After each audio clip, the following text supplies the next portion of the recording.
I have done this before, and I think you've probably done it before as well. I've just accidentally turned into the wrong driveway, or sometimes I actually sneak a turn. I turn in because I made it, I got to turn around, so I use someone's driveway to do it. We all do that, and we think it's kind of innocent, and what could possibly go wrong? Except on Saturday, a 20-year-old girl in upstate New York paid for that mistake with her life. That is 20-year-old Kaylin Gillis. She and some friends were in a car. They turned into the wrong driveway. And then they turned around, and as they were leaving, the homeowner came out and shot twice from his porch into the car, killing Kaylin. He's been charged with second-degree murder in this story. And just 2 days before that, in Kansas City, a 16-year-old boy, Ralph Yarl, well, he went up to the wrong door because he was going to pick up his siblings, and he just was at the wrong house. Knocked on the door. Homeowner comes out, 84 years old. Andrew Lester has been charged with shooting him in the head. He survived. Lester has been charged with 1 count of armed assault and 1 count of armed criminal action. What does this mean for, Amazon drivers, pizza delivery, DoorDash drivers, FedEx, UPS, Girl Scouts, everybody who goes to a door, or you who turns into a driveway now and again? Joining me now is Sheriff Jeffrey Murphy of Washington County, New York, where Kaylin Gillis was shot dead. He arrested the 65-year-old suspect in this case. Sheriff Murphy, thank you so much for being here. I am confounded by this story, as I'm sure that you are as well. Was there anything that the suspect said when you made the arrest that helped to make sense of this? No, and thank you for having me. No, Mr. Monahan, his name is Kevin Monahan. He's a 65-year-old resident of the county. He was uncooperative while we were at the scene right from the start. He knew that our patrols were outside. They would requested him to come outside. For obvious reasons, they didn't want to make an approach to the house because the house was high on a hill. It's several floodlights out in the front.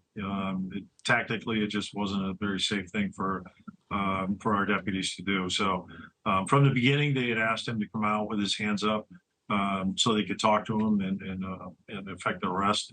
But he refused for over an hour and a half. And then finally, he had contacted an attorney while he was inside. And then finally, after about an hour and a half, he came out, and the special weapons team from the state police actually took him into custody.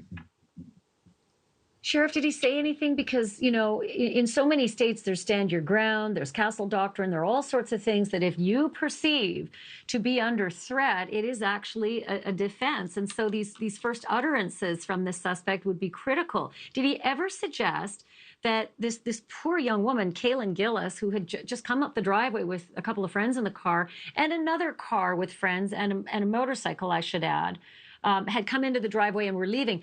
Did he ever utter the fact that he felt threatened by a big group of teenagers or anything of the sort?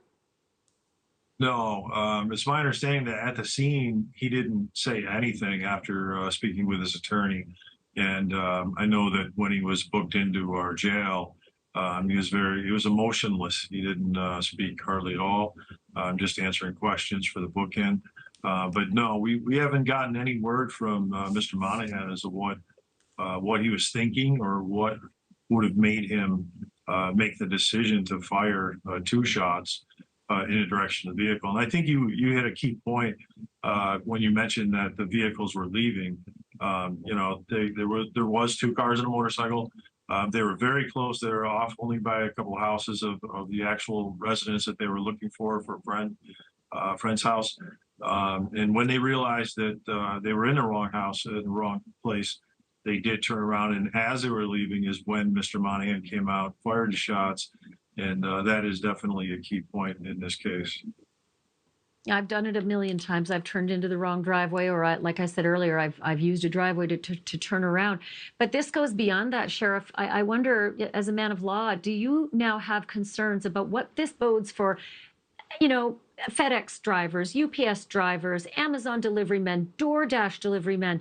Like, what are we now to do or to say to these people who are supposed to go on people's property for a living?